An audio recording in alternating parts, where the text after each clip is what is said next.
Bismillahirrahmanirrahim. Assalamualaikum warahmatullahi wabarakatuh. Selamat pagi teman-teman semuanya. Berjumpa kembali kita dalam pertemuan kedua dalam mata kuliah Sistem Informasi Manajemen. Kali ini nanti kita akan mempelajari bagaimana sistem informasi dalam bisnis global. Tentu ini adalah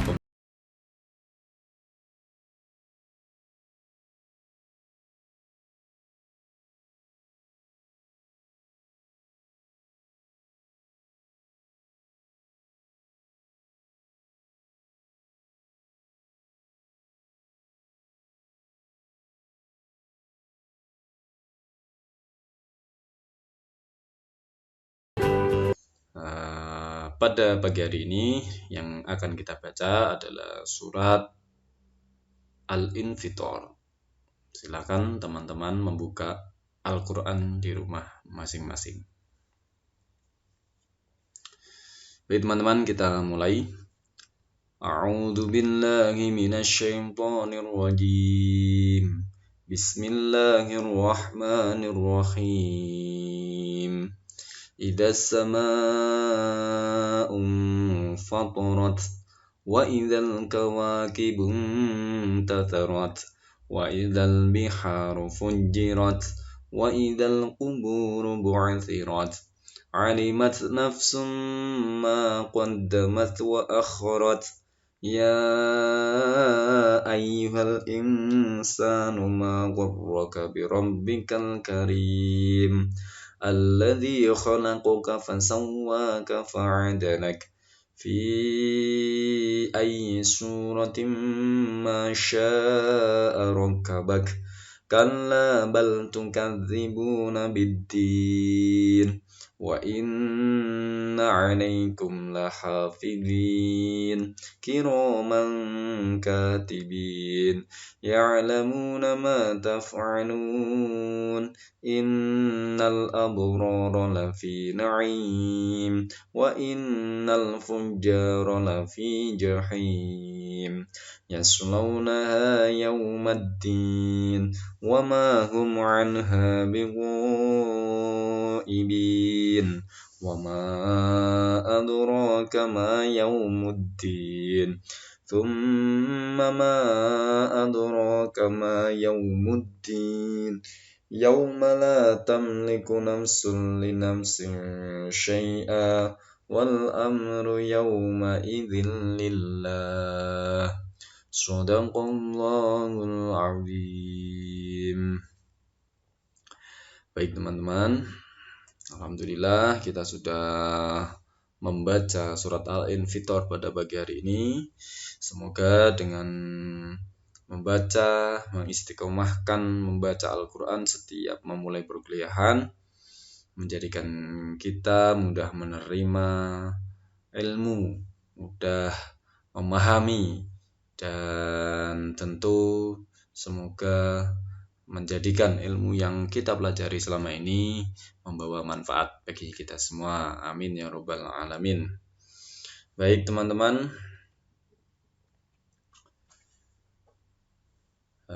teman-teman bisa melihat gambar apakah ini? Ya, gambar ini adalah gambar stadion bisbol. Ya, ada apa dengan stadion bisbol ini? Ini adalah stadion bisbol Yankee yang ada di New York. Ya, mesti teman-teman bagi yang senang atau menyukai olahraga ini, mesti teman-teman semuanya tahu. Ya, olahraga bisbol. Ya, meskipun bisbol adalah olahraga, tapi bisbol juga merupakan bisnis yang besar, teman-teman. Ya, karena apa? Karena mereka mendapatkan pendapatan dari tiket pertandingan, kemudian siaran televisi, dan sumber lainnya. Untuk apa? Untuk membayar tim kebanggaan mereka. Nah, gaji untuk pemain top ya sudah terlalu membengkak, sehingga jika harus menggantungkan pada sumber-sumber pendapatan dari penonton atau sekedar menjual tiket, ini bisa menjadi sesuatu yang tidak cukup bagi sebuah tim yang besar seperti New York Yankees ini. Ya, banyak penggemar sekarang menonton permainan itu di televisi daripada menonton olahraga secara langsung ya.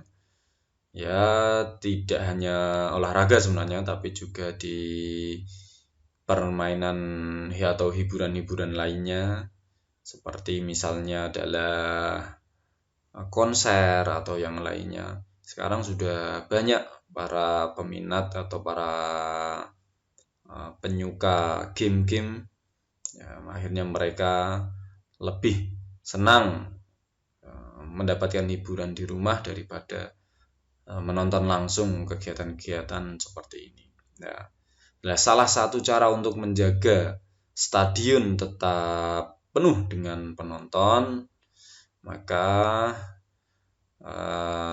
agar membuat para penggemar olahraga itu tetap senang di rumah, yaitu adalah dengan memperkaya pengalaman penggemar dengan menawarkan lebih banyak video dan layanan berbasis teknologi.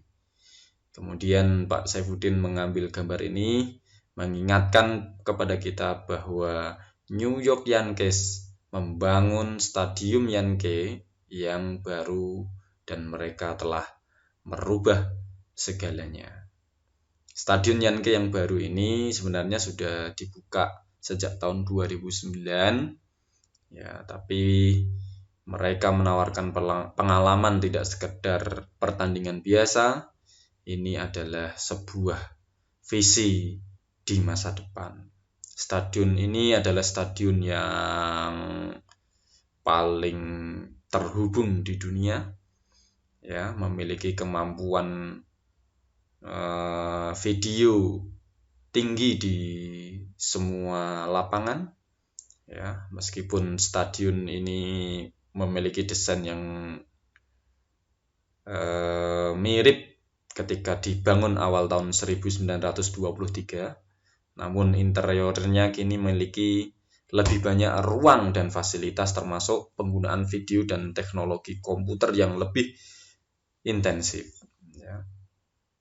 Penggemar bisbol menyukai video, ya, itulah yang ingin dilihat penggemar sebenarnya ketika mereka melihat secara langsung, sehingga mereka bisa melihat dari berbagai banyak sudut pandang melalui video itu. Nah,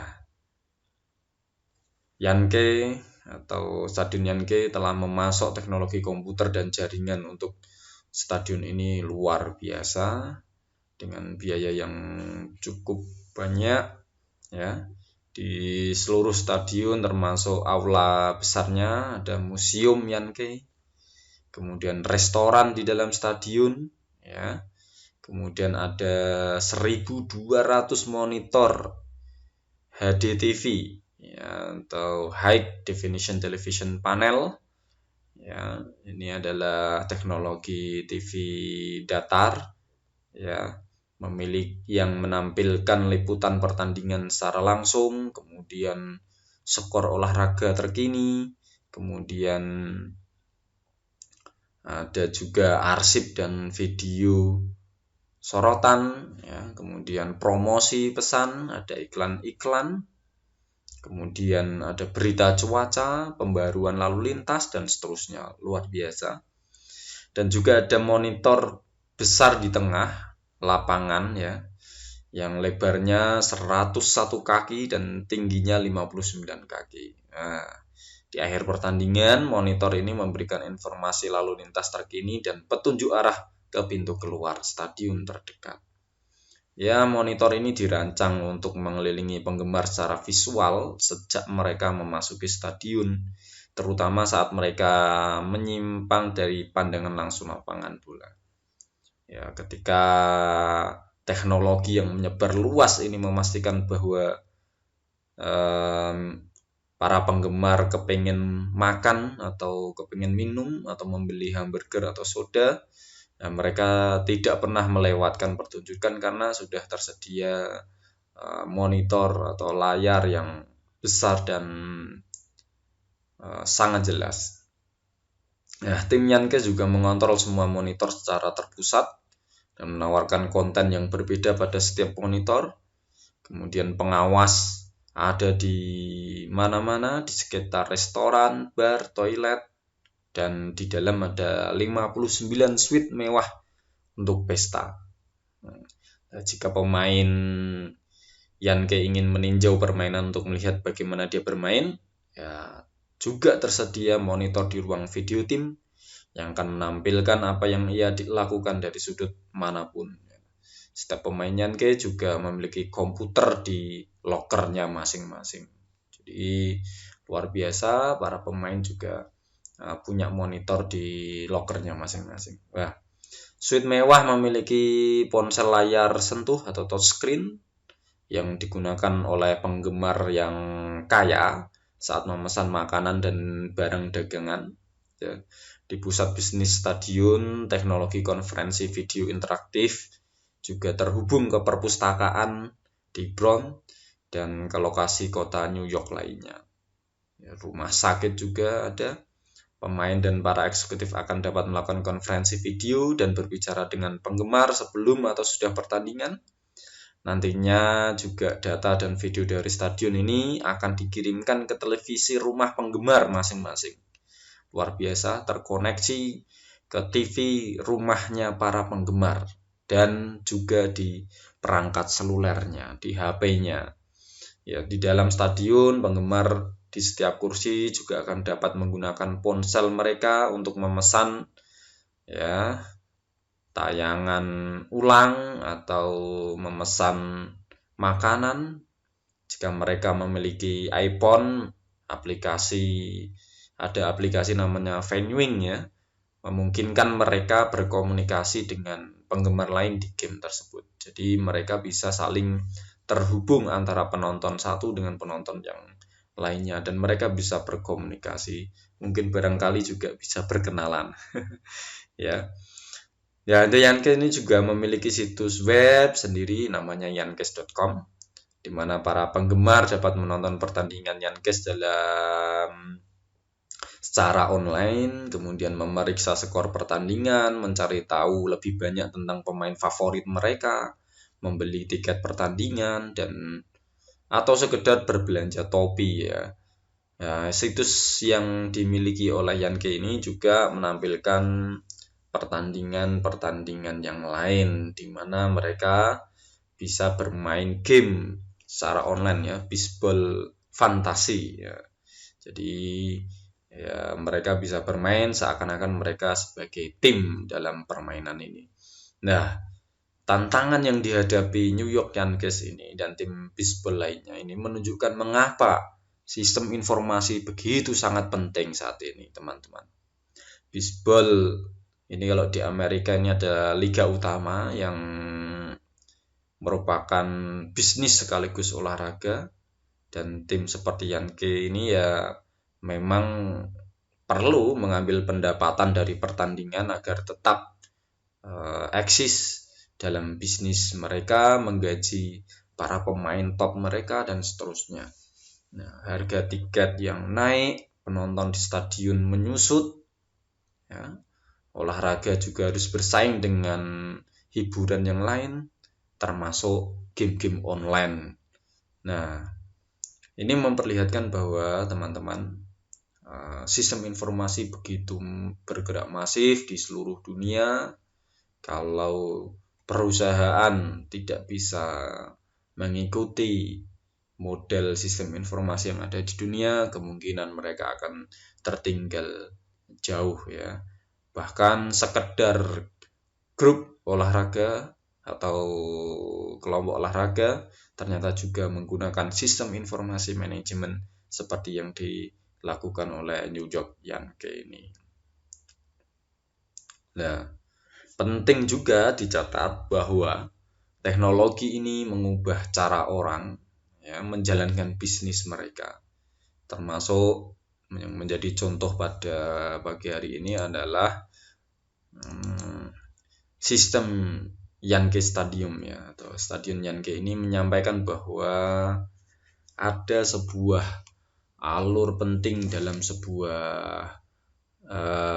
ketika seseorang menjalankan bisnis, di mana ada unsur yang dinamakan dengan manajemen, kemudian ada yang namanya organization atau organisasi, dan teknologi. Dan gabungan antara manajemen, organization, teknologi ini nanti akan membentuk yang namanya information system atau sistem informasi yang kemudian nanti akan menumbuhkan atau membangkitkan business solution, sehingga nanti akan juga berdampak atau memiliki impact pada tantangan bisnis selanjutnya. Ya, coba kita uraikan atau kita definisikan yang dimaksud dalam proses manajemen Yankee ini adalah mereka memonitor permainan dan penjualan tiket mereka. Ya, ini adalah kategori kegiatan manajemen. Kemudian mereka juga merevisi strategi bisnis mereka. Ya, ini menjadi penting karena apa? Karena sekarang jumlah penonton di lapangan langsung itu sudah mulai menurun, sehingga mereka harus memang menampilkan pengalaman-pengalaman baru dalam yang bisa diberikan kepada penonton. Kemudian dalam sisi organisasi, mereka mendesain ulang Stadion Yankee. Ya, kemudian mereka juga mendesain ulang alur kerja dan fungsi-fungsi kerja karyawan mereka, karena mereka membangun atau mendesain ulang Stadion Yankee yang berbasis teknologi itu, sehingga mereka harus mengimbangi cara kerja mereka, alur kerja mereka. Kemudian mereka juga memperluas ya saluran penjualan tiket mereka, tidak hanya penjualan tiket secara langsung, juga mereka melakukan penjualan tiket secara online. Nah, dalam sisi teknologi mereka mengimplementasikan high definition television. Ya, mereka menggunakan TV datar yang berbasis teknologi tinggi. Kemudian mereka juga mengimplementasikan touchscreen teknologi dalam kursi-kursi para penonton. Di sana tersedia seluler yang bisa mereka gunakan untuk sekedar berkomunikasi dengan para penonton yang lainnya, atau juga mereka bisa memesan makanan. Dan dari sisi teknologi juga Stadium Yankee mengimplementasikan website yang interaktif, yaitu yankee.com, di mana di sana mereka bisa, para penggemar mereka bisa bermain game secara online, atau membeli tiket secara online, atau membeli kaos atau yang lainnya, pernak-pernik yang lainnya. Nah, dengan adanya manajemen, kemudian organisasi dan teknologi yang berubah ini berdampak pada sistem informasi. Ya, membentuk sistem informasi gimana? Dari proses yang dilakukan oleh Yankee Stadium, kemudian mereka secara langsung mereka telah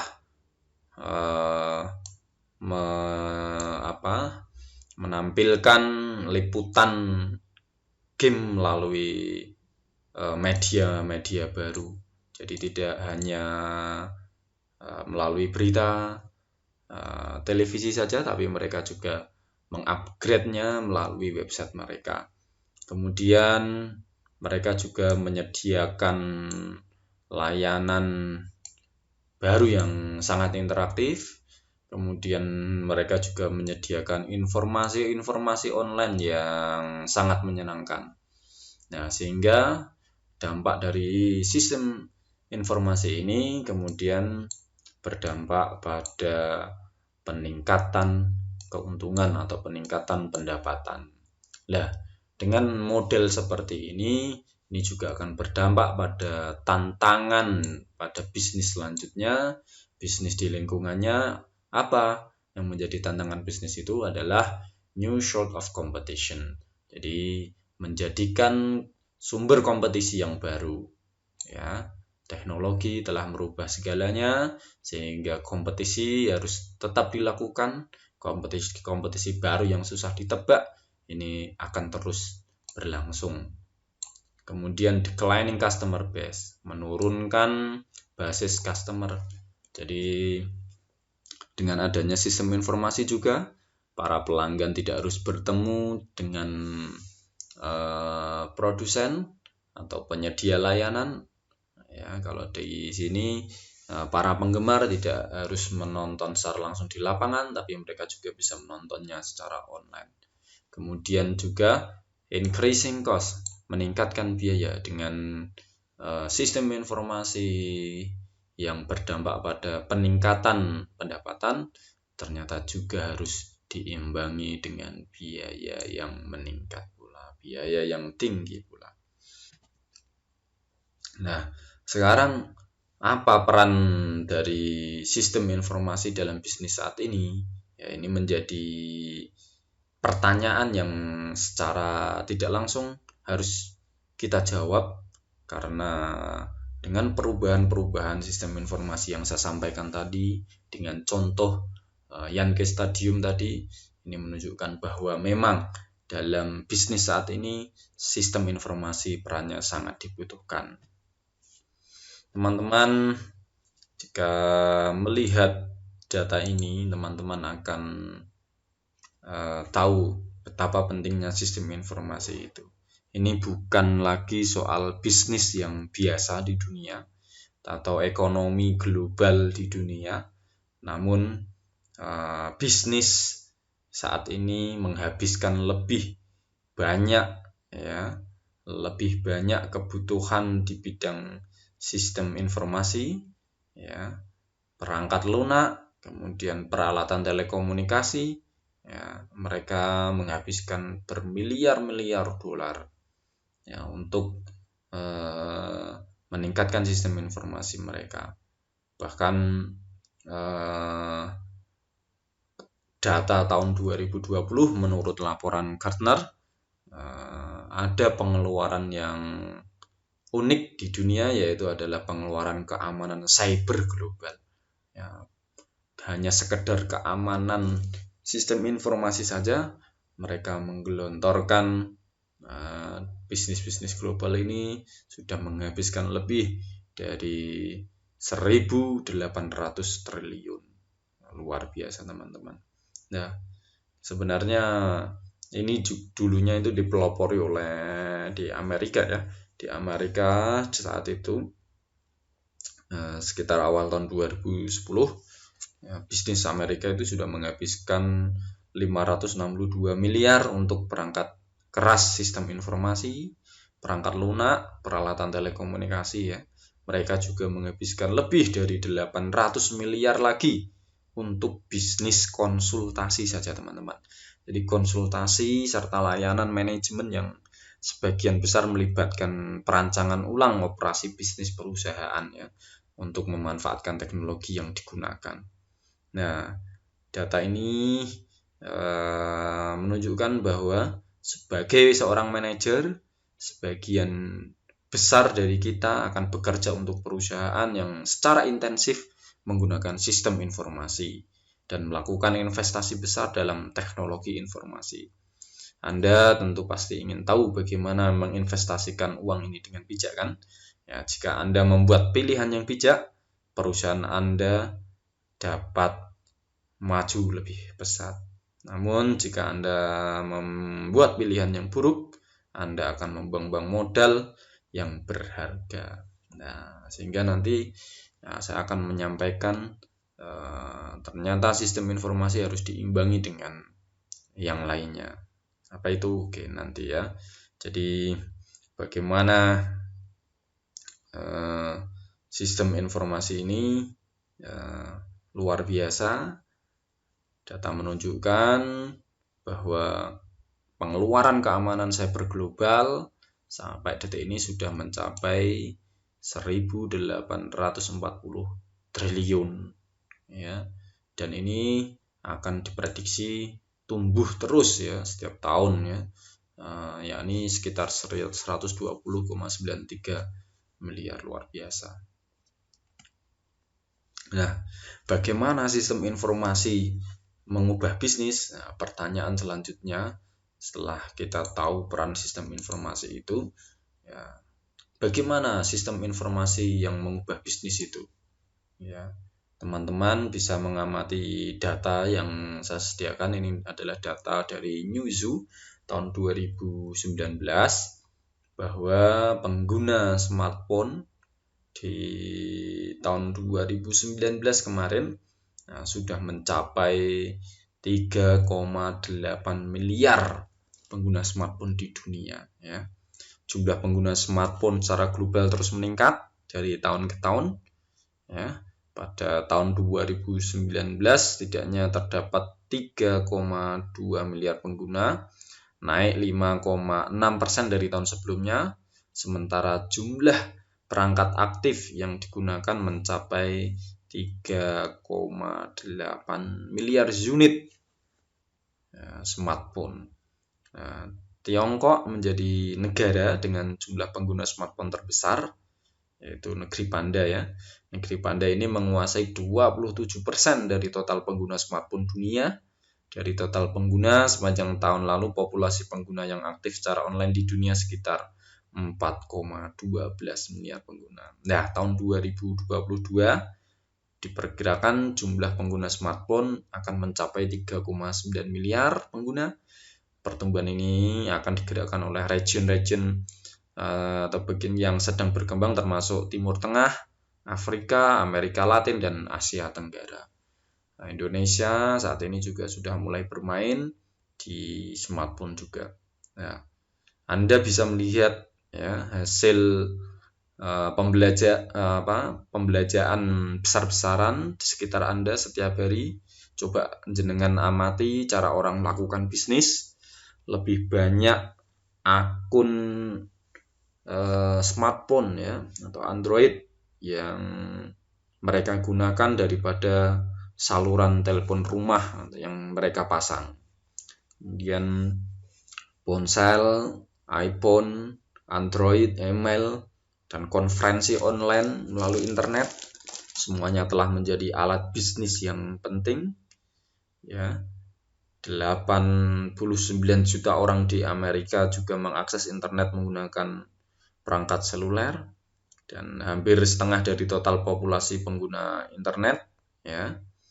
Ada 285 juta lebih pelanggan smartphone di Amerika Serikat dan hampir 5 miliar di seluruh dunia ya, luar biasa. Perkembangan atau sistem informasi ini mengubah bisnis selanjutnya ya. Seperti apa yang dilakukan oleh FedEx. FedEx ini adalah salah satu bisnis jasa pengiriman barang ya. FedEx saja mereka memindahkan lebih dari 4 juta paket setiap hari di Amerika Serikat.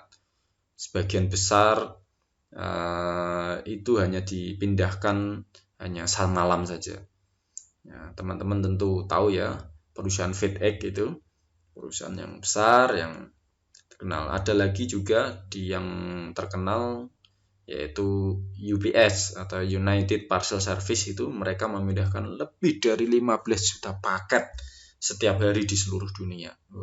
Bisnis ini berusaha untuk merasakan dan menanggapi permintaan pelanggan yang berubah dengan cepat ya. Mereka mengurangi persediaan ke tingkat serendah mungkin dan mencapai tingkat efisiensi operasional yang lebih tinggi ya. Betapa bisnis hari ini luar biasa. Bisnis hari ini telah berubah drastis. Teman-teman harus mengetahuinya ya. Jumlah pembaca surat kabar saat ini juga menurun drastis. Surat kabar fisik yang berbentuk koran, berbentuk majalah, mereka sudah beralih kepada surat kabar online ya. Mereka menonton video online juga setiap hari Mereka juga membaca blog-blog yang disediakan oleh penyedia berita, ya. Mereka menciptakan ledakan penulis baru karena ada sistem blog ini. Banyak orang menulis di blog-blog pribadi dan seterusnya. Situs jejaring sosial juga seperti Facebook, Instagram, Twitter, ya. Ini luar biasa, ratusan juta pengguna, ya, di Indonesia, lebih dari 500 juta di dunia, ya. Bisnis mulai menggunakan alat jejaring sosial seperti Facebook ini. Mereka menghubungkan karyawan, pelanggan, dan manajer mereka di seluruh dunia. Luar biasa. Ya, meskipun terjadi resesi di berbagai belahan dunia, e-commerce, ya, dan periklanan internet terus berkembang. Ya, bayangkan saja pendapatan iklan online di Google ini melampaui 52,4 miliar dolar Amerika atau sekitar 689 triliun. Luar biasa. Inilah sistem informasi merubah drastis, mengubah arah bisnis di dunia, teman-teman. Nah, pertanyaan selanjutnya adalah, apa yang baru sebenarnya dalam sistem informasi manajemen itu? Apa yang baru yang kok bisa sampai merubah bisnis di dunia? Jika ada pertanyaan ini, maka jawabannya adalah sangat banyak, ya. Yang baru dalam sistem informasi manajemen sangat-sangat banyak. Apa yang membuat sistem informasi manajemen menjadi topik yang paling menarik dalam bisnis adalah perubahan berkelanjutan dalam teknologi, penggunaan teknologi oleh manajemen, dan dampaknya pada kesuksesan bisnis. Di sini bisnis dan industri baru bermunculan, yang lama menurun, dan perusahaan yang sukses adalah mereka yang belajar bagaimana menggunakan teknologi baru. Saya menyediakan tabel ini merangkum, ya, apa sebenarnya yang terjadi dalam perubahan teknologi itu dan dampaknya terhadap bisnis itu apa. Ya, yang pertama adalah teman-teman tentu sudah merasakannya, ya, yang namanya platform komputasi awan atau cloud computing, ya. Ya, ini sebagai area bisnis utama, ya, dalam sebuah inovasi.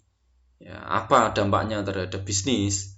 Dampaknya terhadap bisnis adalah kumpulan komputer yang fleksibel di internet mulai melakukan banyak tugas yang biasanya dilakukan di komputer perusahaan. Biasanya komputer-komputer yang harus dioperasikan oleh manusia yang saat ini tergantikan oleh kumpulan komputer yang memang sudah terkoneksi pada internet, sehingga pengambilan keputusan semakin mudah dilakukan. Nah, selanjutnya perubahan kedua, ya, dalam teknologi adalah growth in software as a service atau pertumbuhan perangkat lunak sebagai layanan. Dampaknya apa terhadap bisnis? Dampaknya adalah aplikasi bisnis utama saat ini dikirimkan secara online sebagai layanan internet daripada sebagai perangkat lunak saja.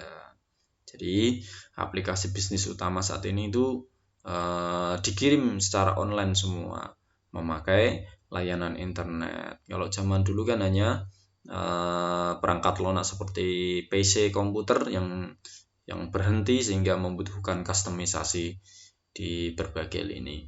Kemudian perubahan ketiga yang terjadi dalam teknologi adalah platform digital seluler muncul, ya, untuk bersaing dengan PC sebagai sistem bisnis.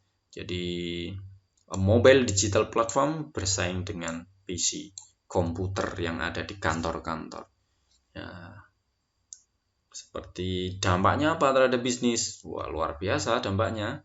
Ya, ini Apple saja membuka perangkat lunak iPhone-nya untuk pengembang, lalu mereka juga membuka toko aplikasi di iTunes, tempat pengguna bisnis dapat mengunduh ratusan aplikasi untuk mendukung kolaborasi, layanan berbasis lokasi, dan komunikasi dengan kolega mereka. Luar biasa, Apple menjadi pendatang yang merubah segala sesuatu dalam perusahaan. Mereka menyediakan berbagai ratusan aplikasi yang mendukung para karyawan untuk berkolaborasi, ya, kemudian berkomunikasi dengan para koleganya. Nah, kemudian komputer notebook kecil ya, yang portable, yang ringan, berbiaya rendah, dan berpusat. Ya, jadi iPad ini perangkat komputasi ukuran tablet pertama yang berhasil dengan alat untuk hiburan dan produktivitas bisnis. Jadi iPad ini memang menjadi pionir sebagai komputer yang memiliki kecanggihan, dan mereka menyediakan hiburan, tidak hanya sekedar hiburan tapi juga meningkatkan produktivitas bisnis. Luar biasa. Hari ini orang-orang, para karyawan, manajer berbisnis dengan menyenangkan. Kemudian yang kedua adalah perubahan di manajemen. Apa yang berubah dalam manajemen ya dalam era sistem informasi ini? Ya, yang pertama adalah manajer mengadopsi kolaborasi online dan perangkat lunak jejaring sosial untuk meningkatkan koordinasi, kolaborasi, dan berbagai pengetahuan. Ya, dampaknya apa terhadap bisnis? Ya, luar biasa. Google Apps, Google Site, Microsoft Windows, SharePoint Service, dan IBM Lotus Connection digunakan oleh lebih dari 100 juta profesional bisnis di seluruh dunia untuk mendukung blog, manajemen proyek, rapat online, profil pribadi, bookmark sosial, dan komunitas online lainnya. Sistem kolaborasi para karyawan di seluruh dunia, para peneliti di dunia akademisi, para mahasiswa juga bisa berkomunikasi dengan ratusan juta orang profesional di dunia melalui aplikasi-aplikasi yang disediakan oleh Google, Google SharePoint, dan IBM. Luar biasa. Inilah dampak perubahan manajemen dalam bidang koordinasi kolaborasi itu. Kemudian perubahan manajemen yang kedua adalah Business Intelligence Application Accelerate. Jadi aplikasi Business Intelligence ini dipercepat. Ya, dampaknya apa? Dampaknya analisis data yang lebih kuat dan dashboard interaktif memberikan informasi kinerja waktu yang nyata kepada para manajer untuk meningkatkan pengambilan keputusan. Ya, untuk meningkatkan pengambilan keputusan, mereka didukung oleh Business Intelligence Application. Iya, karena hari ini bisnis bergerak dengan cepat, sehingga aplikasi Business Intelligence ini juga dipercepat. Kemudian yang ketiga ada yang namanya virtual meeting proliferate. Ya, pertemuan virtual yang berkembang dengan cepat. Kalau kita di Indonesia hari ini, para mahasiswa mulai melakukan perkuliahan online, media rapat-rapat, para dosen menggunakan virtual meeting. Ini baru saat ini ada COVID ini. Tapi di Amerika sudah 10 tahun yang lalu, ya, para manajer mengadopsi konferensi video dan teknologi konferensi web untuk mengurangi waktu perjalanan dan biaya, ya, sekaligus meningkatkan kolaborasi dan pengambilan keputusan. Mereka mampu mengambil keputusan dari rumah mereka masing-masing. Mereka mampu berkomunikasi dari area mereka masing-masing, departemen mereka masing-masing, sehingga pengambilan keputusan bisa diambil dengan cepat. Ya, luar biasa. Selanjutnya, apa lagi yang baru dalam sistem informasi manajemen? Yaitu di bidang organisasi. Perubahan organisasi begitu luar biasa juga. Organisasi begitu cepat berubah dalam sistem informasi ini, ya. Aplikasi web yang diadopsi secara luas oleh perusahaan tidak hanya 2.0 tapi saat ini sudah yang paling terbaru sudah ada web 5.0 ya. Web 5.0 ya. Dampaknya apa? Dampaknya terhadap bisnis. Dampaknya adalah layanan berbasis web memungkinkan karyawan untuk berinteraksi sebagai komunitas online menggunakan blog, email, layanan pesan instan ya. Mereka juga mengintegrasikan Facebook, MySpace, menciptakan peluang baru bagi bisnis untuk berkolaborasi dengan pelanggan dan para vendornya. Kalau di Indonesia, Facebook ini digunakan untuk sekedar berbagi cerita, kisah sedih, kisah kasih di sekolah.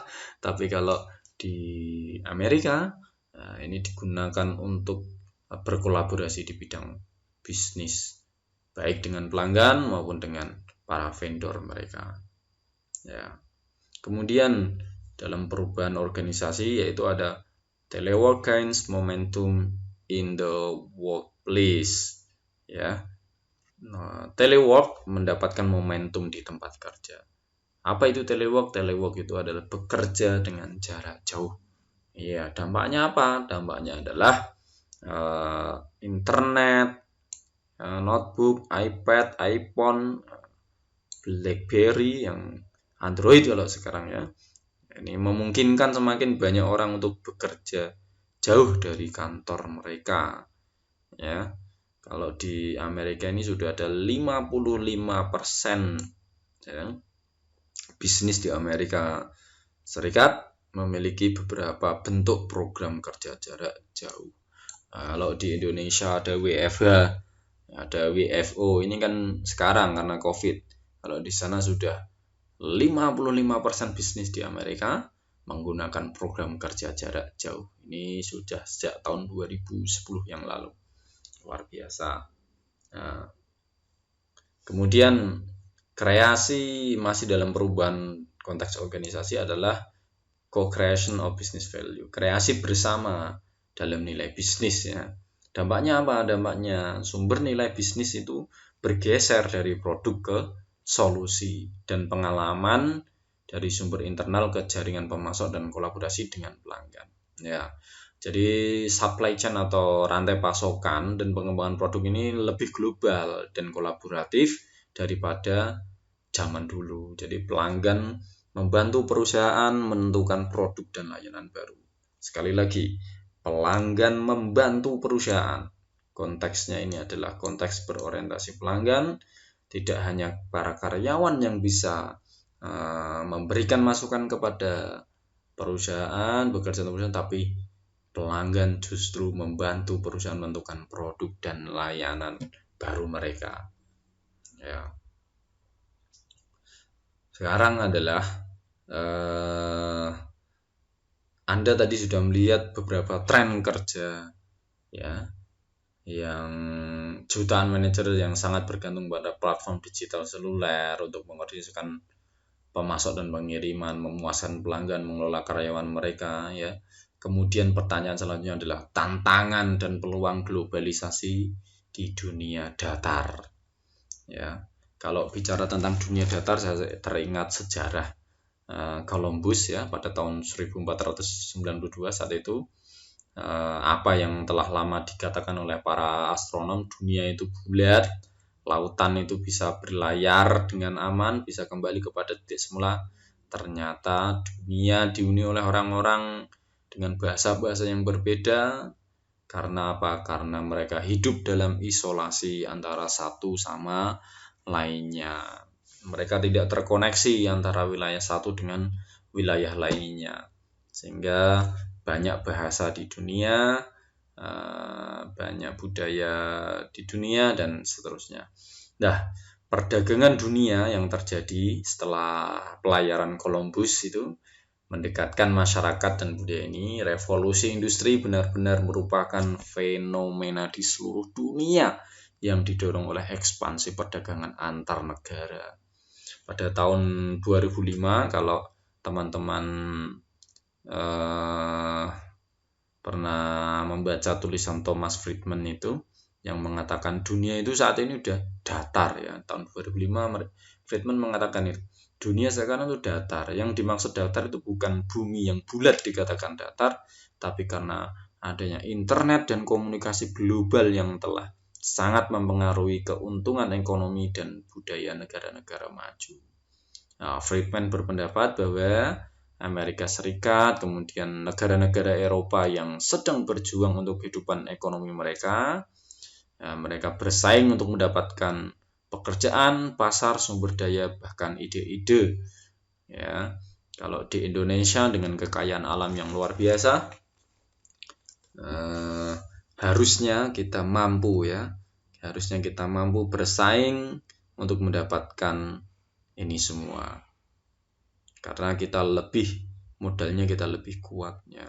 Jadi globalisasi ini menghadirkan tantangan dan peluang bagi perusahaan bisnis.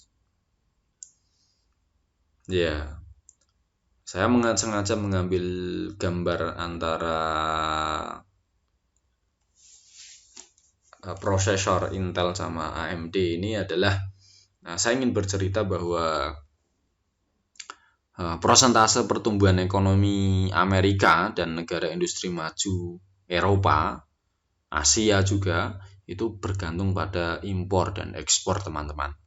Jadi lebih dari 33% ekonomi Amerika itu justru dihasilkan dari perdagangan luar negeri mereka. Ya, baik impor maupun ekspor.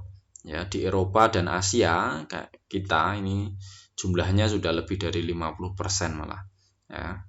Banyak perusahaan-perusahaan besar di negara-negara maju seperti Amerika dan Eropa ini sudah memperoleh setengah pendapatan dari mereka itu adalah dari luar negeri malahan, bukan dari dalam negeri.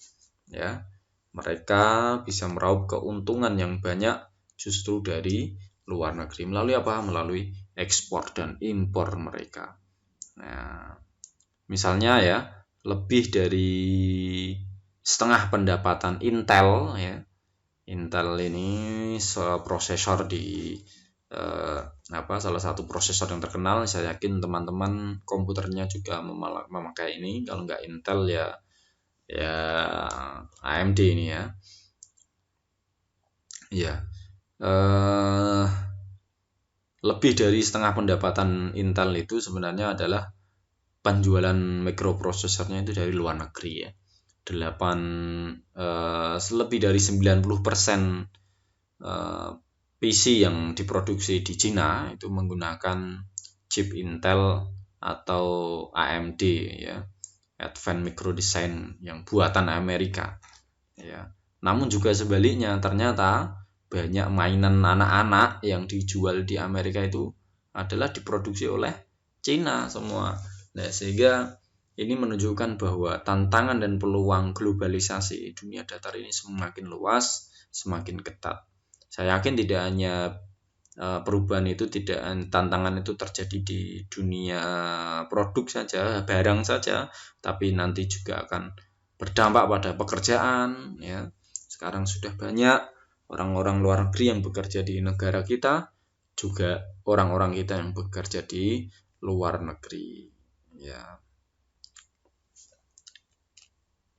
Selanjutnya adalah perusahaan digital yang akan berkembang. Siapa perusahaan digital yang akan berkembang ini?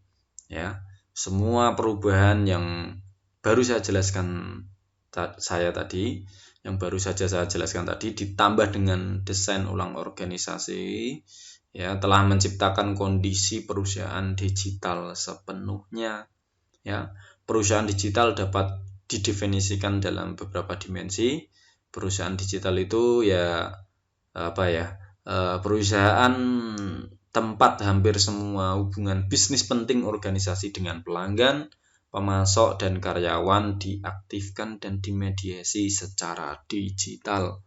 Ya, proses bisnis diselesaikan melalui jaringan digital yang mencakup organisasi atau menghubungkan beberapa organisasi. Ya, proses bisnis yang mengacu pada serangkaian tugas dan perilaku yang terkait secara logis yang dikembangkan organisasi dari waktu ke waktu untuk menghasilkan bisnis yang spesifik dan cara unik di mana aktivitas ini diatur dan dikoordinasikan. Ya, luar biasa perusahaan-perusahaan yang melakukan digitalisasi pada perusahaannya. Ya, mereka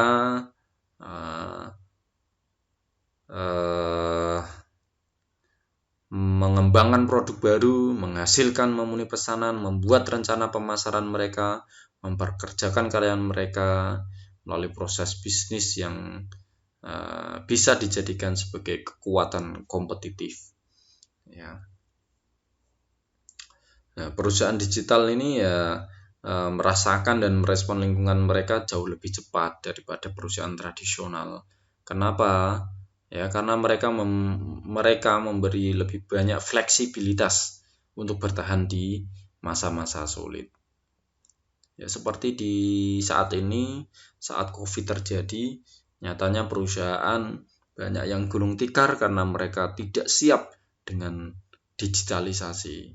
Namun perusahaan-perusahaan yang sudah terkoneksi, terhubung sejak dulu, mereka akan lebih bisa beradaptasi dengan lingkungan yang seperti ini.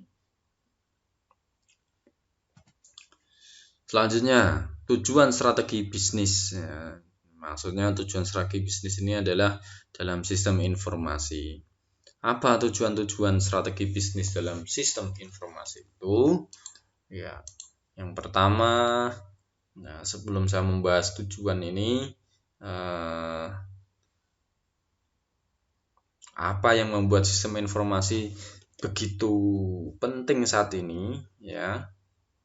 Apa? Karena seluruh sektor ekonomi hampir tidak dibayangkan tanpa investasi dalam sistem informasi, teman-teman.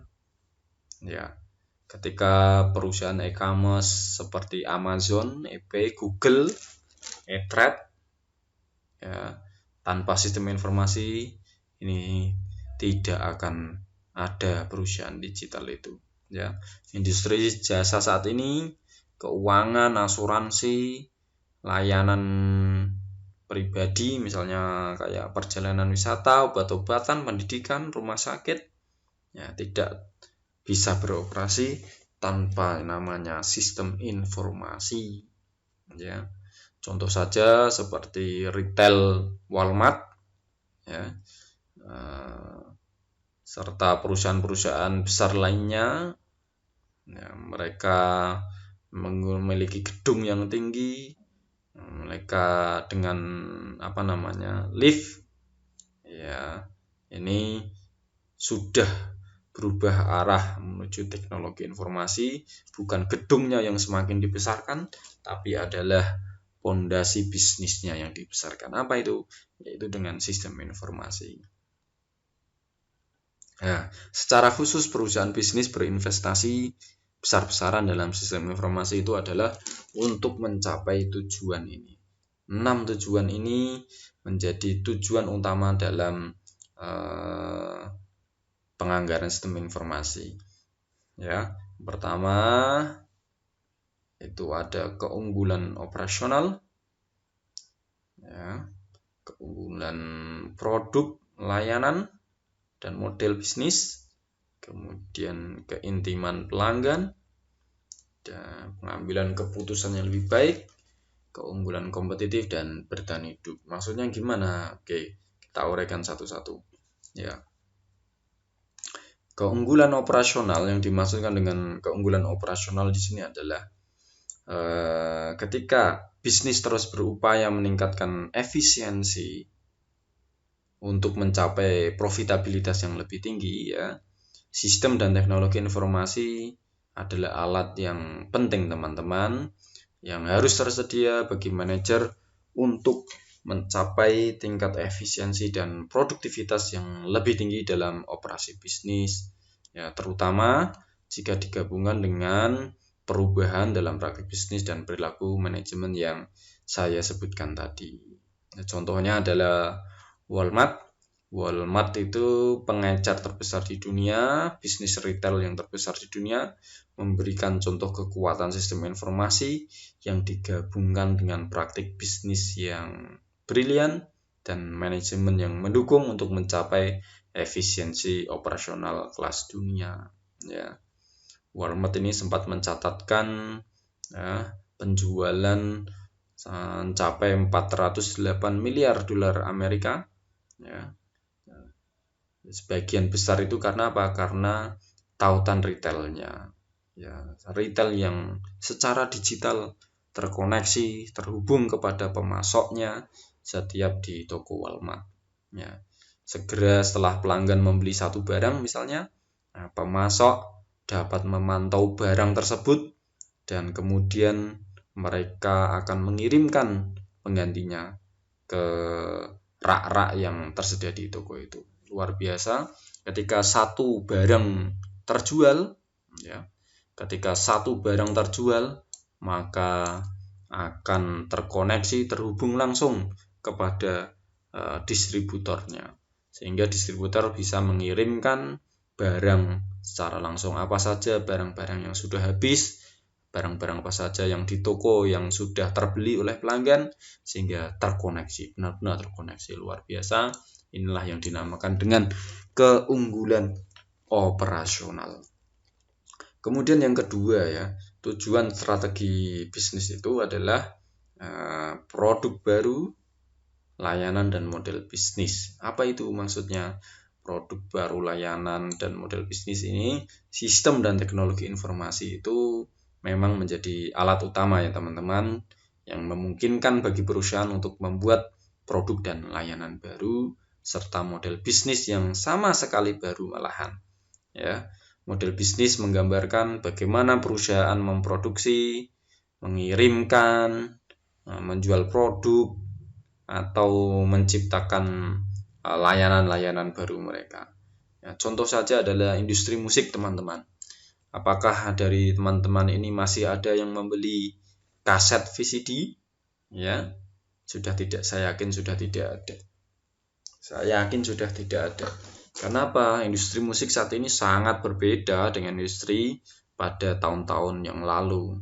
Nah, Apple Incorporation ini sudah menginisiasi bahwa mereka mampu mengubah model bisnis lama, ya, yang dulunya adalah penjualan musik itu didasarkan pada kepingan CD, berapa juta yang terjual, berapa kopi yang terjual.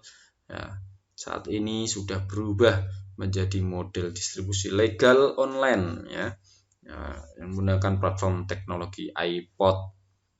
Ya, Apple telah berkembang pesat dari aliran inovasi iPod yang berkelanjutan, termasuk layanan musik iTunes, iPad, dan iPhone. Saat ini malah berubah lagi.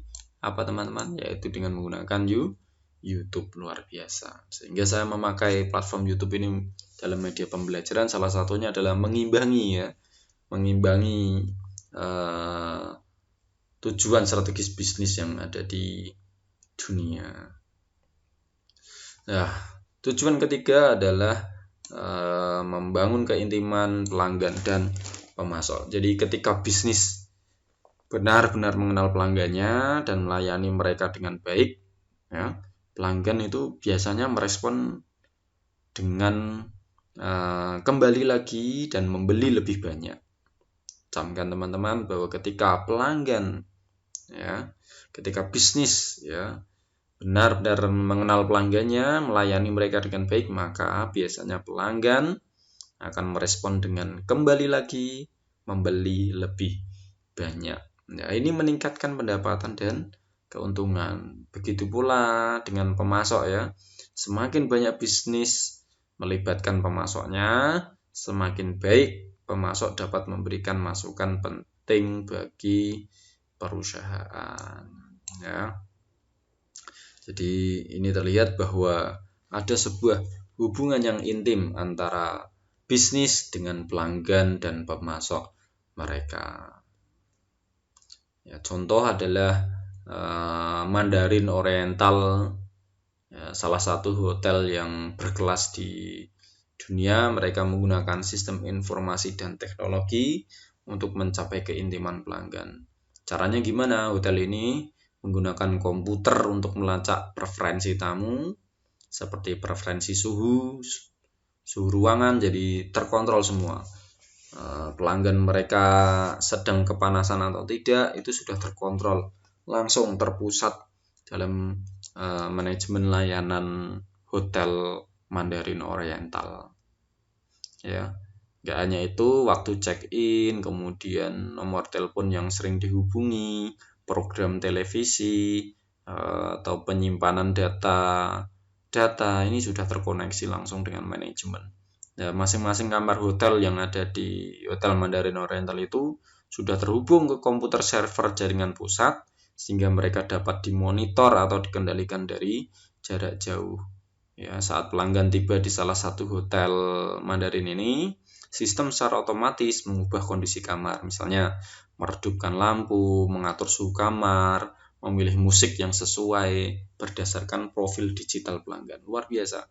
Ketika teman-teman datang di hotel ini, misalnya teman-teman ada yang suka dengan musik slow rock, misalnya rock karena seneng rocker, profilnya terlihat seorang yang seneng musik-musik rock.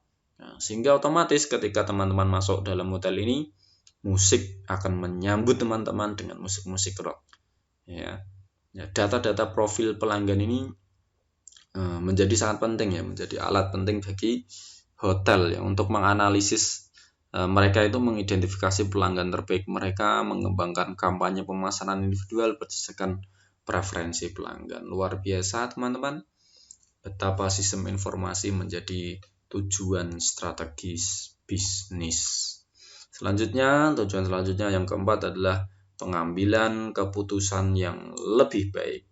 Ya, banyak manajer bisnis kalang kabut di bagian informasi. Mereka tidak pernah memiliki informasi yang tepat pada saat yang tepat, ya, tidak memiliki informasi yang tepat pada saat yang tepat untuk membuat keputusan yang tepat, ya.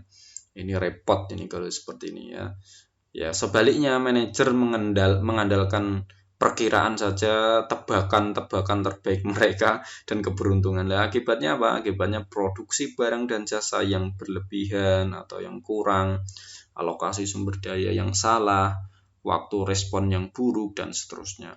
Ya, hasil buruk ini meningkatkan biaya, malahan meningkatkan biaya dan kehilangan pelanggan.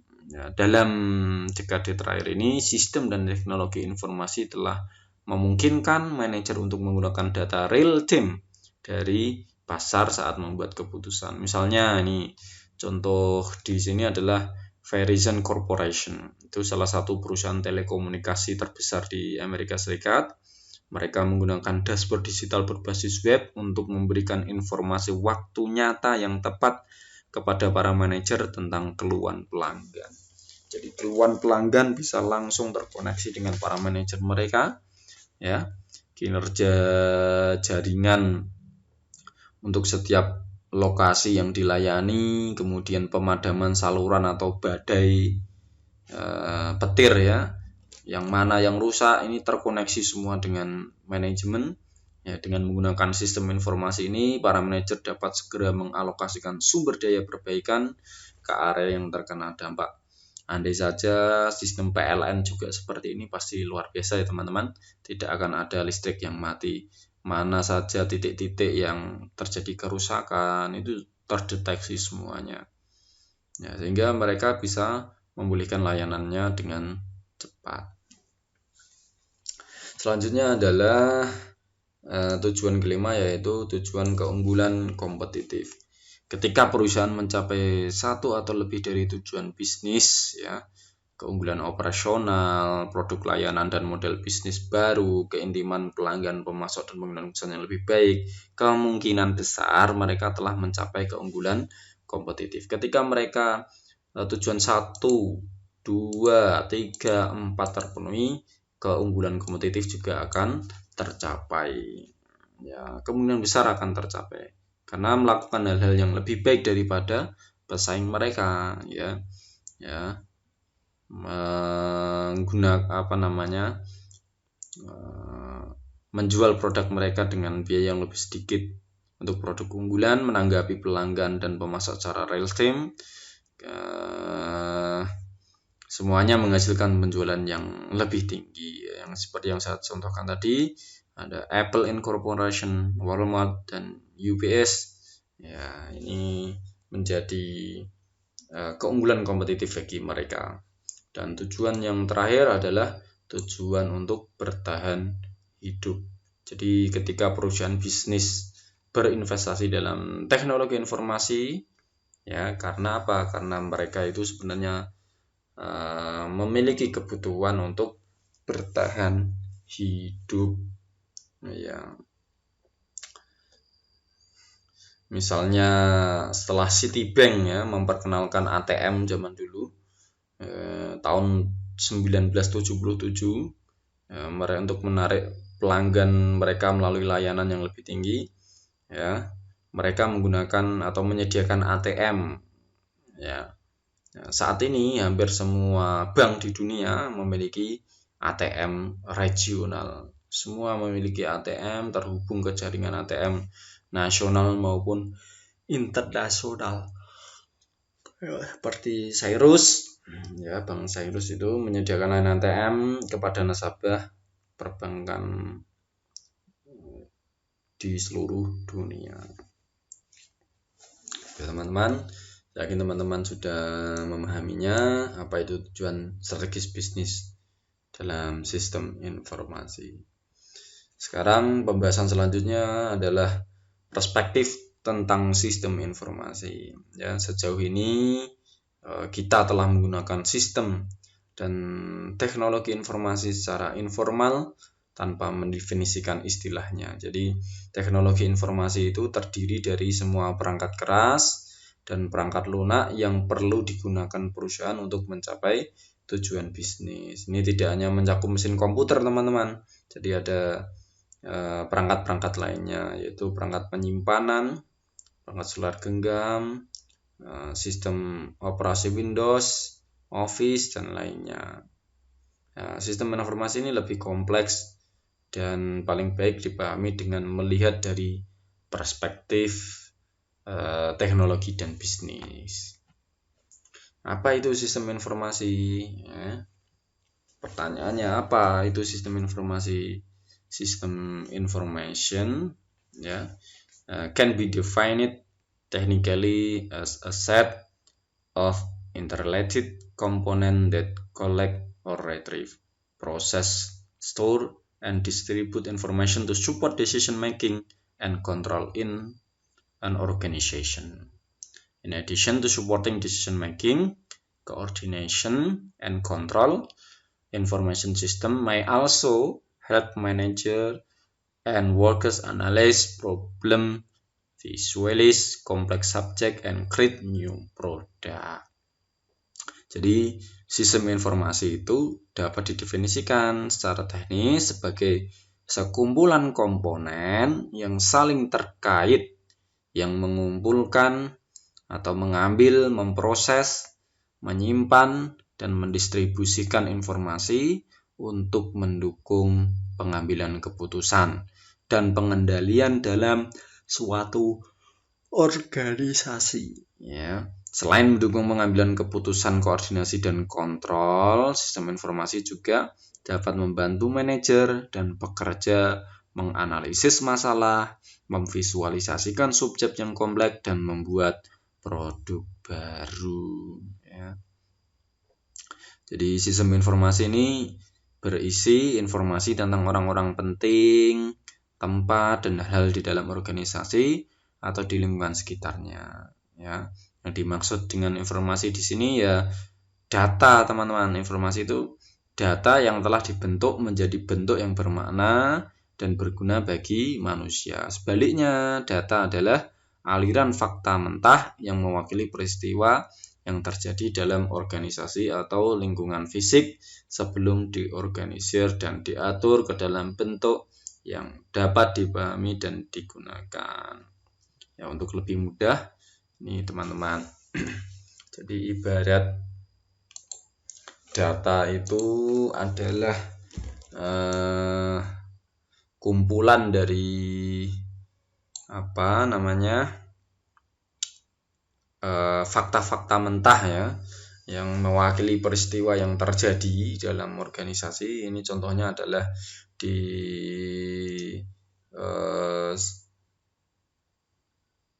retail, misalnya dalam sebuah toko. Ini ada data menunjukkan bahwa sabun yang masih tersisa ada sekian, kopinya sekian, makanan kucing sekian, deterjen dan seterusnya. Ini adalah dinamakan dengan data. Ketika data ini diolah dengan sistem informasi, maka muncullah sebagai informasi. Jadi data ini penting sekali ya, diolah dengan sistem informasi sehingga menghasilkan sebuah informasi. Di sisi lain, informasi ini apa? Data yang telah dibentuk menjadi bentuk yang bermakna dan berguna bagi manusia. Ketika ada data barang-barang di sebuah toko yang tersisa adalah ini, kemudian muncullah sebuah diolah dengan sistem informasi, muncul menjadi sebuah informasi bahwa ternyata sabun, misalnya sabun cuci piring ini terjual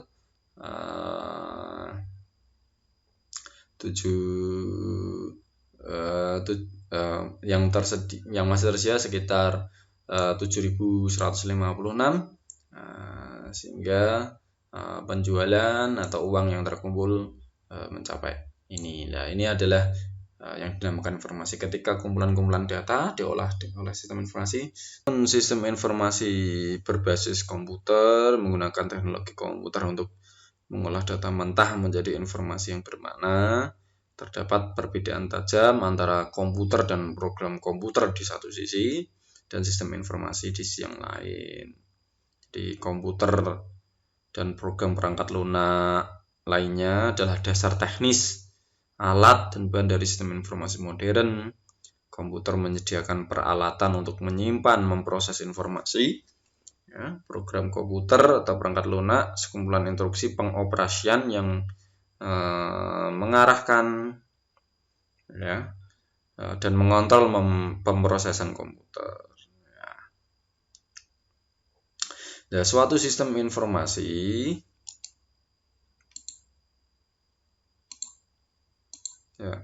suatu sistem informasi memuat informasi tentang suatu organisasi dan lingkungan sekitarnya, teman-teman. Jadi 3 aktivitas dasarnya adalah input, kemudian ke pemrosesan.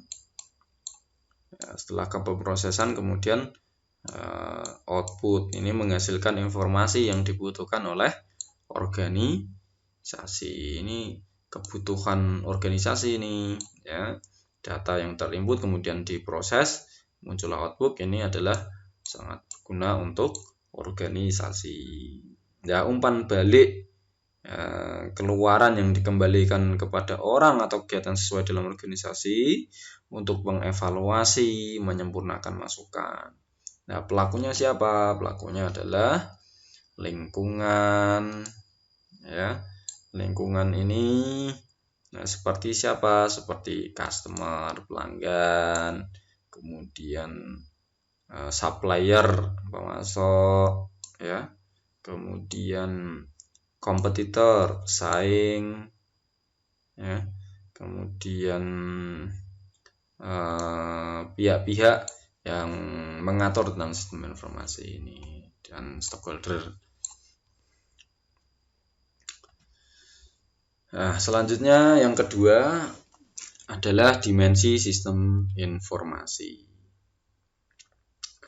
Nah, untuk memahami teman-teman, jadi dalam konteks dimensi sistem informasi ini, untuk memahami sistem informasi sepenuhnya, Anda harus memahami dimensi sistem organisasi, manajemen, dan teknologi. Ada 3 dimensi penting dalam pemahaman dimensi sistem informasi.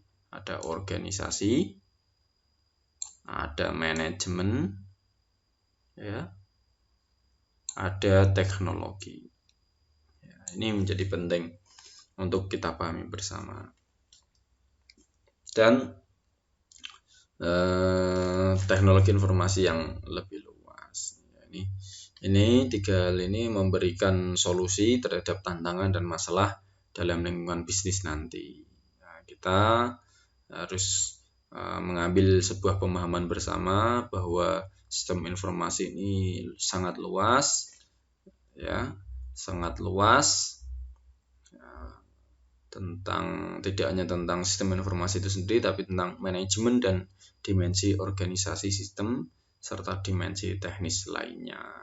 Nah, bidang sistem informasi manajemen mencoba untuk mencapai literasi sistem informasi yang lebih luas. Jadi menangani masalah perilaku serta masalah teknis seputar pengembangan, penggunaan, dan dampak sistem informasi yang digunakan oleh manajer dan karyawan di perusahaan. Ya, jadi menggunakan sistem informasi secara efektif itu teman-teman membutuhkan pemahaman ya tentang organisasi, manajemen, dan teknologi informasi yang membentuk sebuah sistem. Ya, sistem informasi ini nanti menciptakan nilai bagi perusahaan sebagai solusi organisasi dan manajemen untuk tantangan yang ditimbulkan oleh lingkungan. Ya, sekarang kita bahas. Ya, teman-teman tentu masih ingat ya organisasi ya. Nah, dulu di kuliah pengantar manajemen ya. Jadi sistem informasi itu merupakan bagian integral ya dari organisasi. Ya memang untuk beberapa perusahaan seperti perusahaan pelaporan kredit tidak akan ada bisnis tanpa sistem informasi. Elemen kunci organisasi adalah siapa? Orang, struktur, proses bisnis, dan budayanya, dan juga cara pengambilan kebijakannya. Ya. Nanti akan kita bahas di bab selanjutnya. Nah, organisasi memiliki struktur yang terdiri dari berbagai tingkatan dan spesialisasi. Struktur mereka menunjukkan pembagian kerja yang jelas, otoritas dan tanggung jawab yang jelas, yang diatur secara sesuai hierarki atau struktur piramida. Teman-teman dulu masih ingat kan? Ada senior management ya atau top management, kemudian ada middle management dan operational management. Saya yakin teman-teman masih ingat semuanya. Nah, kemudian setelah organisasi teman-teman sudah ingat, maka selanjutnya adalah manajemen. Nah, tugas manajemen adalah memahami banyak situasi yang dihadapi oleh organisasi. Selain itu juga membuat keputusan, merumuskan rencana tindakan untuk memecahkan masalah. Ya, manajer ini melihat tantangan bisnis di lingkungan mereka, menetapkan strateginya, menanggapi tantangan yang ada. Mereka mengalokasikan sumber daya manusia untuk mengkoordinasikan pekerjaan, untuk mencapai tujuan. Nah, sepanjang mereka menjalankan kepemimpinan yang bertanggung jawab, ya, sistem informasi bisnis ini dijelaskan yang mampu mencerminkan sebuah realitas para manajer di dunia nyata. Nah, nanti kita akan bahas juga lebih mendalam di bab terakhir kalau tidak salah di bagian manajemen ini ya. Oke, selanjutnya teknologi informasi ini salah satu dari banyak alat ya, yang digunakan manajer untuk menghadapi perubahan. Ya, perangkat keras komputer ini kan peralatan fisik ya, untuk memproses, menginput ya, yang terdiri dari berbagai perangkat lainnya ya. Perangkat lunak komputer ini kan ada, tentu nanti akan membahas tentang instruksi rincinya, terprogramnya gimana, mengontrol, mengkoordinasikan gimana. Nah, ini nanti juga akan dibahas secara detail di bab selanjutnya. Yang pasti adalah internet menciptakan platform teknologi universal untuk membangun produk, layanan, strategi, dan model bisnis baru. Sehingga ini menjadi penting sekali. Nah, organization management ya, teknologi ini membentuk sebuah sistem informasi. Ya, nanti hingga ada sistem informasi manajemen. Nah, selanjutnya adalah perspektif bisnis pada sistem informasi. Ya. Perspektif bisnis dalam sistem informasi itu tidak hanya berbicara tentang teknologi, teman-teman. Ya, manajer dan perusahaan itu mereka mengambil keputusan atau membangun atau memelihara sistem informasi ini mengasumsikan bahwa hasil investasi ini akan lebih tinggi daripada investasi berupa bangunan, mesin, atau aset lainnya. Nah, pengembalian superior ini akan dinyatakan sebagai peningkatan produktivitas, sebagai peningkatan pendapatan. Ya, kita dapat melihat bahwa dari perspektif bisnis, sistem informasi itu kan merupakan instrumen penting ya untuk menciptakan nilai bagi perusahaan. Ya, sistem informasi memungkinkan perusahaan untuk meningkatkan pendapatan atau menurunkan biaya dengan menyediakan informasi yang membantu para manajer. Ya, setiap bisnis memiliki rantai nilai informasi, teman-teman. Ya, memiliki rantai informasi. Ini adalah rantai nilai informasi, ya, di mana informasi mentah diperoleh secara sistematis dan kemudian diubah melalui berbagai tahapan yang menambah nilai informasi tersebut.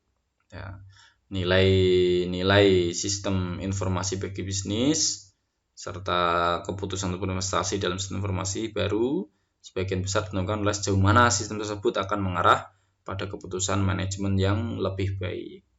Ya, proses bisnis yang lebih efisien dan profitabilitas perusahaan yang lebih tinggi. Meskipun ada alasan lain mengapa sistem dibangun, nah, tujuan utamanya adalah berkontribusi pada nilai perusahaan.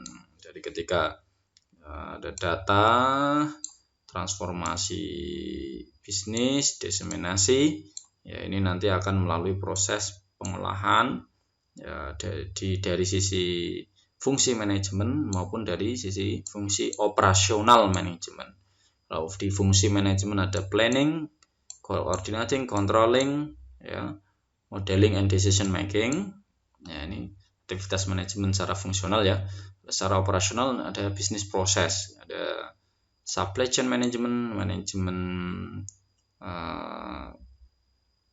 supply chain, manajemen enterprise, manajemen customer, pelanggan, knowledge management. Ya, sehingga apa? Sehingga nanti ketika sudah melewati proses fungsional maupun operasional, ya, profitabilitas perusahaan dan strategi position bisa diambil dengan lebih baik. Ya, dari perspektif bisnis, sistem informasi itu ya bagian dari serangkaian aktivitas menambah nilai untuk memperoleh, mentransformasikan, dan mendistribusikan informasi yang dapat digunakan manajer untuk meningkatkan pengambilan keputusan, meningkatkan kinerja organisasi, dan pada akhirnya meningkatkan profitabilitas.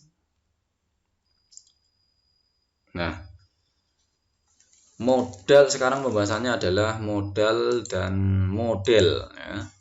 Modal dan model bisnis yang tepat ya. Kesadaran akan dimensi organisasi dan manajerial dari sistem informasi dapat membantu kita teman-teman memahami mengapa beberapa perusahaan mencapai hasil yang lebih baik dari sistem informasi mereka daripada yang lain. Ini ada sebuah kuadran di mana sebuah organisasi yang di kuadran ini ya, di kuadran 2, di kuadran 2 ini beberapa perusahaan berinvestasi banyak dalam bidang sistem informasi. Mereka juga menerima banyak ya, mereka berinvestasi banyak, mereka juga menerima banyak pendapatan maksudnya ya. Namun ada juga ya yang perusahaan menginvestasikan jumlah yang sama tapi menerimanya sedikit ya. Ini dia di kuadran 4, mereka menginvestasikannya banyak sistem informasi tapi pendapatannya hanya sedikit, pendapatannya hanya di sini dan 0, sekian. Nah, perusahaan lain berinvestasi sedikit dan menerima banyak, mereka berinvestasinya hanya sedikit tapi penerimaannya juga banyak. Ini ada di kuadran 1. Sedangkan perusahaan yang lain berinvestasi dalam bidang sistem informasi manajemen sedikit tapi menerimanya juga sedikit. Di kuadran 3. Ya, maksudnya gimana teman-teman? Jadi meskipun secara rata-rata investasi dalam teknologi informasi menghasilkan pengembalian yang jauh di atas yang diperoleh dari investasi lain, namun terdapat variasi ternyata teman-teman yang cukup besar di seluruh perusahaan. Jadi tidak mesti orang yang berinvestasi dalam sistem informasi manajemen banyak, tapi kenyataannya juga ada yang justru malah pendapatannya malah sedikit. Nah, jawabannya terletak pada konsep aset pelengkap nanti teman-teman. Nah, investasi teknologi informasi saja itu tidak dapat membuat organisasi atau manajer menjadi lebih efektif efisien kecuali jika disertai dengan nilai, struktur, dan pola perilaku yang mendukung dalam organisasi dan aset pelengkap lainnya. Nah, perusahaan bisnis perlu mengubah cara mereka berbisnis sebelum mereka benar-benar dapat memperoleh keuntungan dari sistem informasi manajemen ini. Nah, beberapa perusahaan malah gagal mengadopsi model bisnis yang tepat, yang sesuai dengan teknologi baru. Ya, mereka malah hanya sekedar tidak hanya mempertahankan, malah hancur ya teknologi karena teknologi yang mereka pakai. Misalnya perusahaan label rekaman menolak mengubah model bisnis lama mereka yang didasarkan pada toko musik fisik misalnya untuk distribusi daripada mengadopsi model distribusi online. Wah ya ini bahaya, mereka malah mengalokasikan teknologi yang lebih canggih supaya mereka tetap bisa mendistribusikan CD, kaset-kaset tradisional ya, malah sangat berbahaya sekali. Ini nanti malah mengakibatkan penjualan musik mereka menurun. Karena apa? Karena faktanya adalah penjualan musik legal online ini malah justru didominasi bukan oleh perusahaan rekaman tapi malah perusahaan teknologi bernama Apple Computer ya. Nah, aset pelengkap yang saya sampaikan tadi adalah aset yang diperlukan untuk memperoleh nilai dari investasi utama. Misalnya merealisasikan nilai dari mobil membutuhkan investasi pelengkap yang substansial di jalan raya, pom bensin, fasilitas perbaikan, dan struktur peraturan hukum yang menetapkan standar. Jadi gitu teman-teman. Jadi tidak mesti orang yang menanamkan investasi dalam sistem informasi itu mendapatkan keuntungan lebih banyak kalau tidak diimbangi dengan modal organisasi yang ada tadi seperti nilai-nilai, budaya, dan seterusnya. Nah, modal organisasi ya dan modal bisnis yang tepat itu ya kami singkat di melalui tabel ini. Ya, modelnya adalah aset organisasional, ya. Kemudian aset manajerial dan aset sosial. Apa itu? Ya, ini. Aset sosial itu apa ya? Misalnya budaya organisasi yang mendukung, ya. Budaya organisasi yang mendukung, yang menghargai efisiensi dan efektivitas. Percuma kalau sistem informasinya bagus, tapi budaya yang ada di dalam kantor, di dalam perusahaan itu tidak mendukung nilai-nilai efisiensi dan efektivitas. Kemudian model bisnis yang sesuai, proses bisnis yang efisien. Kemudian desentralisasi, otoritas untuk melakukan desentralisasi misalnya. Kemudian pengambilan keputusan yang terdistribusikan dengan baik.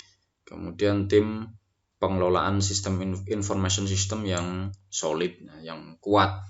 Ya, ini nilai-nilai organisasi yang penting dalam rangka untuk mencapai pendapatan yang maksimal selain sistem informasi. Selanjutnya adalah manajerial aset. Manajerial aset ini apa? Contohnya misalnya dukungan manajemen senior, ya. Dukungan manajemen senior yang kuat untuk investasi dan perubahan teknologi. Kemudian yang kedua, insentif untuk inovasi manajemen. Harus ada insentif seperti ini, inovasi-inovasi, sehingga orang-orang akan bersemangat, karyawan akan bersemangat untuk mendapatkan insentif ini melalui inovasi.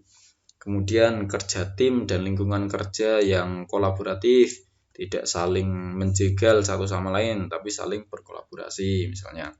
Kemudian program pelatihan untuk meningkatkan keterampilan, ya. Kemudian budaya manajemen yang menghargai fleksibilitas. Penting ini teman-teman, fleksibilitas dan pengambilan keputusan berdasarkan pengetahuan, bukan berdasarkan emosi. Ya. Kemudian selanjutnya adalah sosial aset. Aset sosial. Aset ini isinya apa? Isinya adalah infrastruktur internet dan telekomunikasi. Ya. Kemudian program pendidikan IT, ya, supaya apa? Supaya para karyawan benar-benar memahami, ahli di bidangnya misalnya.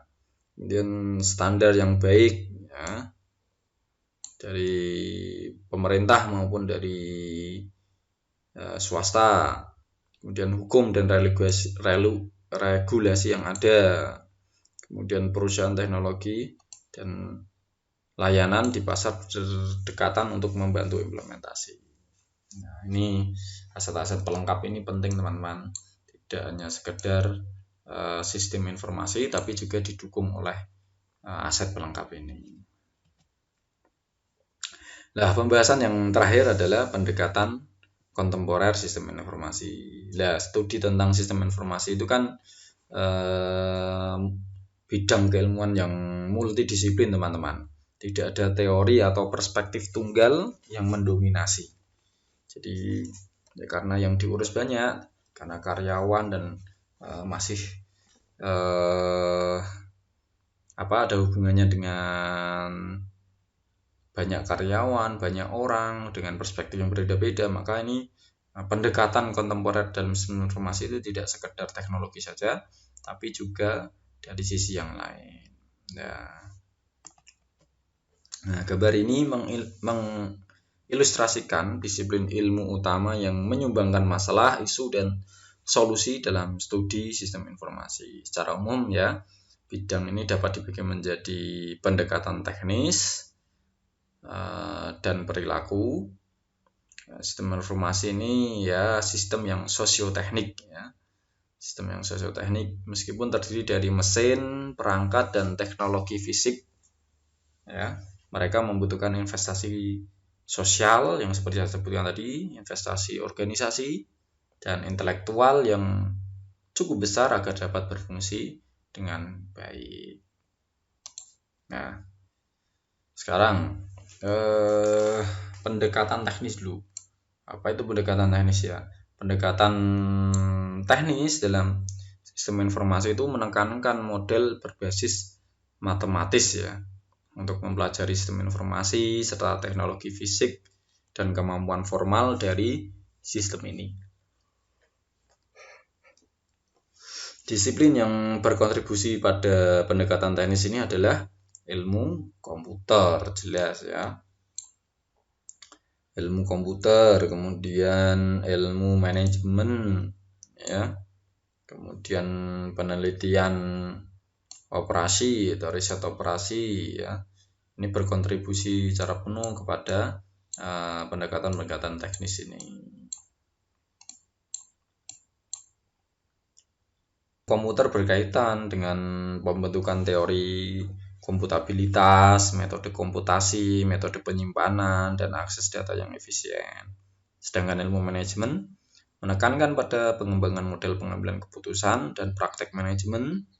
Kalau riset operasi berfokus pada teknik matematis untuk mengoptimalkan parameter organisasi yang dipilih seperti transportasi, penilaian inventaris, dan biaya transaksi. Nah, sedangkan pendekatan perilaku behavioral approach, bagian penting dari bidang sistem informasi itu berkaitan masalah dengan perilaku yang muncul dalam pengembangan pemeliharaan sistem informasi jangka panjang. Misalnya seperti integrasi bisnis, strategis, desain, implementasi, pemanfaatan, dan manajemen tidak dapat dieksplorasi secara berguna dengan model yang digunakan pendekatan teknis. Kenapa? Karena berhubungan dengan manusia, karyawan-karyawannya. Nah, misalnya sistem informasi dengan pandangan ke arah bagaimana kelompok dan organisasi membentuk pengembangan sistem dan juga bagaimana sistem memengaruhi individu, kelompok, dan organisasi. Nah, itu penting. Jadi pendekatan perilaku tidak mengabaikan teknologi, ya, tidak mengabaikan teknologi. Memang teknologi sistem informasi seringkali menjadi stimulus untuk masalah atau perilaku, tapi fokus pendekatan ini umumnya tidak pada solusi teknis, sebaliknya berkonsentrasi pada perubahan sikap secara psikologi, sosiologi maupun secara ekonomi. Nah, ini tiga ini juga lah yang mendukung dari nanti behavioral approach, pendekatan perilaku.